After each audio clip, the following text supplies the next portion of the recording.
Imagine being hunted where you can't put your trust in what you hear or see. Let me tell you about the Bell Witch in Adams, Tennessee, a legend that's still relevant today and an important part of the land's history. And I'm happy and I hope you enjoy the video as a Tennessee native, and I hope you have something to eat and something to drink because this video might be long. Our story starts by the Red River in Robertson County with a population of only 624 people at the time. It has been a hot spot for ghost hunters, historians, and even some tourists come to visit.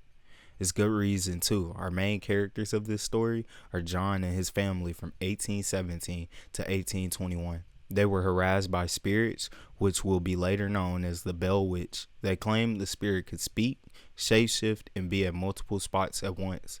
At this time, everyone's homes were a mile away. You couldn't ask for no sugar, my boy. You couldn't even ask for no flour. You walking a mile for some sugar? You walking a mile for some help? The starts of the tricks was when John Bell seen a dog-like creature and shot at it when it vanished. Thereafter, strange disturbances were happening in the family's home. These disturbances were gnawing noises and the sounds of chains being dragged. Someday down the road, the witch pestering became assaults. The family says that the Bell Witch was spiking, pinching, and pulling hair. There's even accounts from the enslaved workers. One of them, being a man named Dean, said that he encountered the witch several times. Dean would say the witch took on a dog-like form and sometimes have two heads. Dean said after these encounters, his wife made him a witch ball for protection. I'm gonna be real. This lady had no chill. The neighbors and the friends were being harassed as well. I directly quote from tnmuseum.org. One incident involved a family friend named William Porter in which he supposedly grabbed a hold of the witch and attempted to throw the invisible entity in the fire. He was unsuccessful as the massive weight and terrible odor of the witch were too much for him to bear. Now, I ain't gonna lie, bro. That was the only account doing the research that I heard a dude, seen dude. I feel like that's a bunch of baloney. You know what I'm saying? But hey, he a real one. He tried. If he really did it, he tried. He was a real one. We're gonna commend him. Okay, we're gonna commend this man that touched this nasty entity that smelled like skunk poo poo. We're gonna commend him. He's our real hero of this story. After 3 years of constant harassment, John Bell's health started to decline. He became bedridden and eventually passed away in winter of 1820. The family believed the witch poisoned John, but after his passing, the abuse and hunting lessened and left altogether.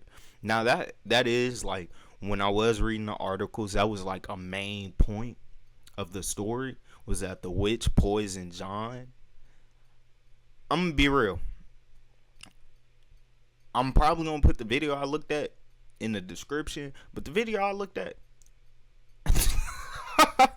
I'll put the clip in. And the spirit, as they call it, said, I killed old John. I fixed his medicine last night, gave him a big dose of it, and he'll never get up out of that bed. And John Bell died. The witch poisoning John, I don't know. What did you do to piss her off that badly that this spiritual entity is poisoning you, bro? You had to have been doing something crazy. That's all I'm saying. He had to have been tweaking up out there. You know what I'm saying? Because ain't no way, bro. Hell no, I would have fell on my knees. I'm sorry. Now, that would have been the end of the video, but there was a video of the townspeople now that I'll be using as a resource and give my thoughts as well about the Bell Witch starting strong. This is what they had to say. Bells were tormented by what they called a spirit, the neighbors called a witch. Some people call it a demon. I think off of those seconds, you get chills off your back. And the research and documents I used are good, but you just don't get that bone-chilling feel off of reading. And coming from Bob Bell, he states they don't know what it is, and its motive is John needs killing. It was also stated that the Bells never called it a witch. It said it either showed up as an animal or as a human. Some accounts are a little girl on the swing that'll disappear when you try to speak to her. Even Tim Henson says the witch would harass John, take his shoes. Now we know this is a Hall of Fame intimidator, but she was hating. taking the man's shoes. Like, bruh, I ain't gonna lie, bruh. I wake up, my Crocs ain't in front of me, bruh. In front of the bed or where I left it at. We gotta fight. You gotta fight me, bruh.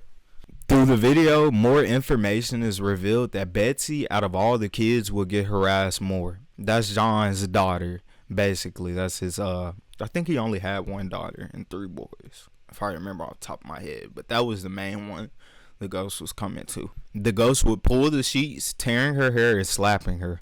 Bob Bill states to read a letter from 1820 from boys that were staying there to see an angel. They saw the devil the second night there, they said. Bob Bell, being from John Bell lineage, has encountered the witch too.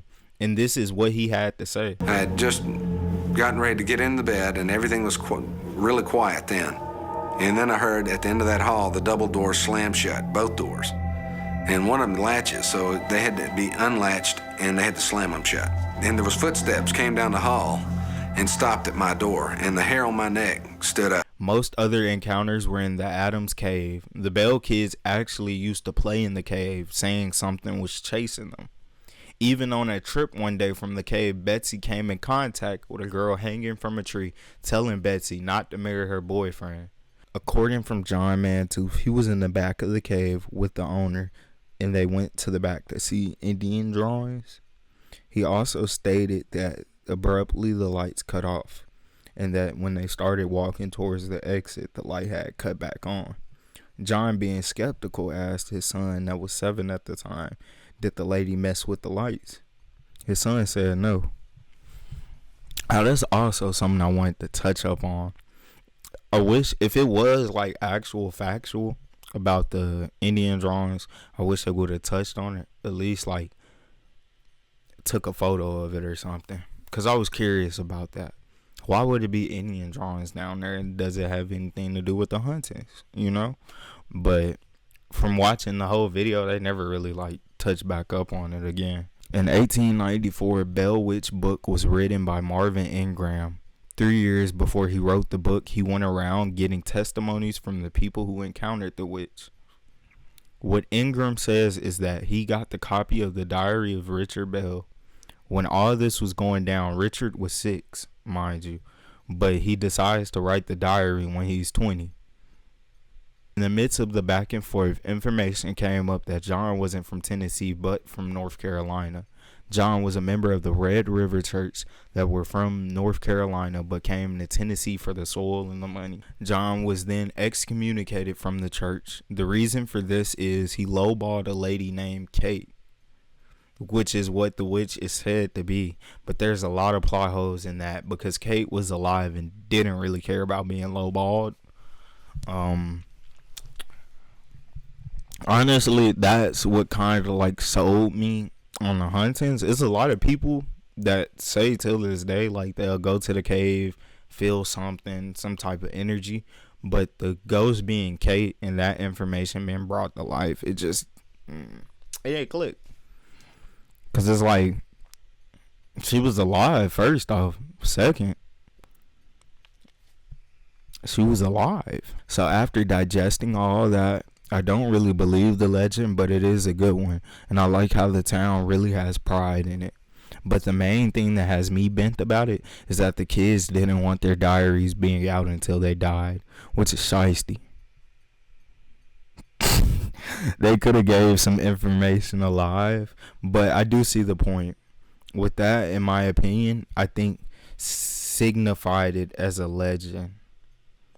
Now, if you believe it, let me know in the comments. Would also appreciate for a like and subscribe. And I'll be back with y'all next week. And we're going to keep talking about legends, because why not? Peace.